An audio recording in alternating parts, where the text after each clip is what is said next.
So I got this great question from a subscriber. Christina asks, how do I balance my focus on money management without it becoming an idol in my life? Now looks like a lot of you guys like this question, and I'm actually getting a lot of the same type question, just a slight variation. Like for example, James asked, hey Jeremy, my top question is, I'm too focused or engrossed with growing and managing wealth. Am I too focused or too consumed and spending too much time and thought on pursuing financial independence?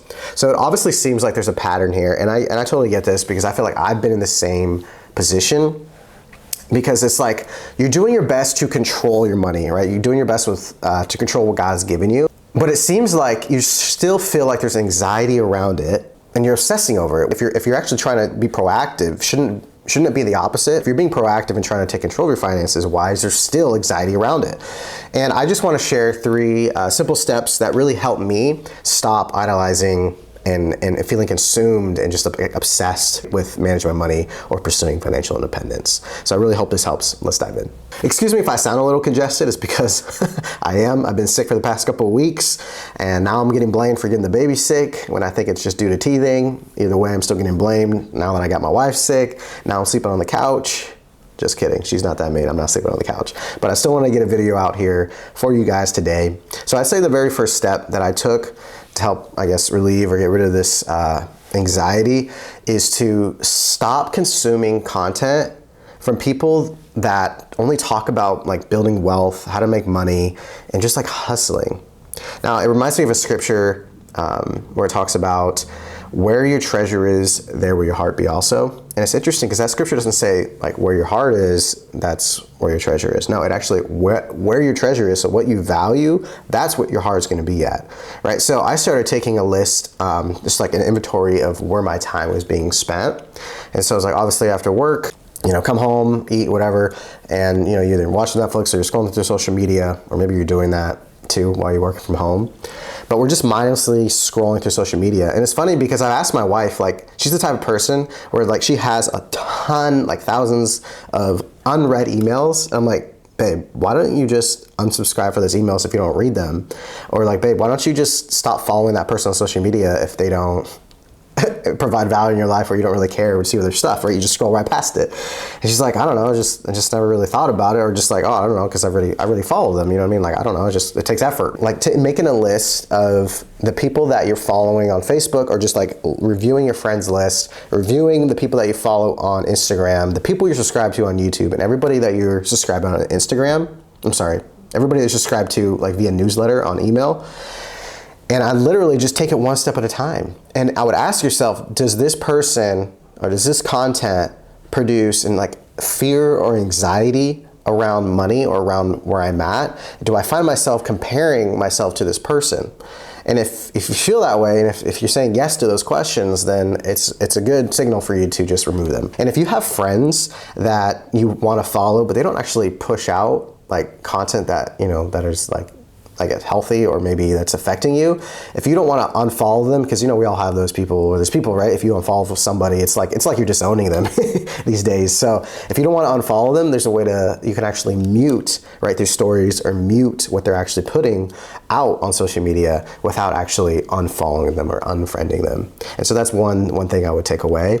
But for me, like I said, as I've done this for everything, all my emails, all my social media, I'm at the point now where I've actually deleted social media from my phone. And it actually started last November, where I think I deleted Facebook, and then I deleted like LinkedIn, and now I deleted Instagram, and I deleted like the YouTube stats, right? Now that I'm, I guess, a YouTuber, like there's an app where I can actually follow and like see everybody's comments and the stats and everything. And so it's not the YouTube app, but it's a YouTube app for like statistics or whatever.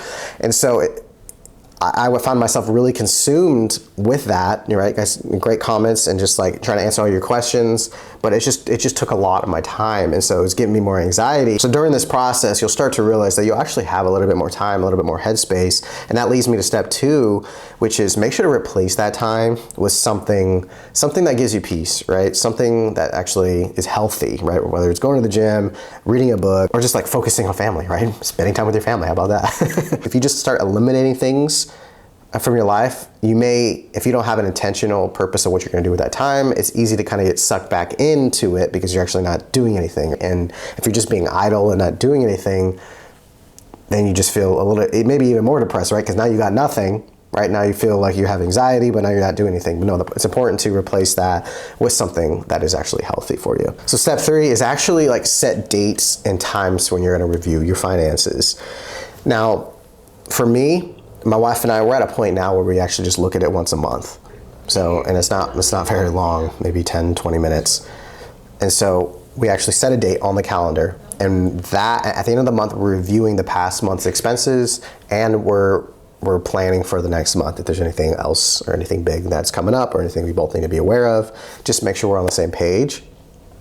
And like I said in previous videos, I don't write things down. Like I don't write down my transactions. I don't write all that down. I feel like if I was doing that every day, I would have to do it every day. Otherwise I would get behind. But that would cause me a lot of anxiety, right? Because I'm trying to be organized, but it's like, okay, I'm aware now of every little thing. And I know Dave Ramsey talks about that. I don't know, I didn't find that worked for me. I feel like that just causes me more anxiety. I'm constantly looking at my money all the time. And maybe you may need to do that at the beginning because you just, racked up a lot of debt or whatever. But for me, and like for the longevity and sustainability, that doesn't work. That doesn't work for me. So that's why I'm a big fan of using technology, using an app like Truebill, Mint, or QuickBooks, whatever works for you to automate all that. Because at the end of the month, I just have to categorize my transactions and it puts it in a report and I can see an overview of what I've spent and I can easily communicate that to my wife and we can talk about it.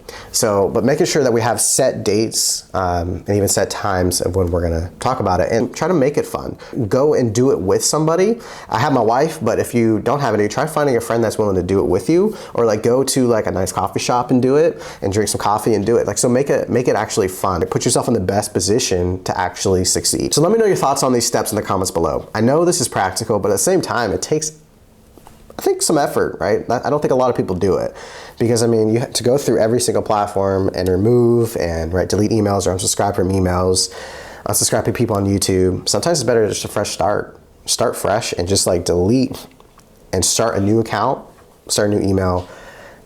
Maybe it's not always practical, but sometimes that might be easier than having to go and sit down and delete everything that you've ever subscribed to, because I know that can be a lot. Either way, I hope this was helpful. Man, I hope by next video I'm feeling a lot better. Please pray for me, and I really do appreciate you guys' questions. I really, I'm grateful that I get to answer these for you and help you on your journey.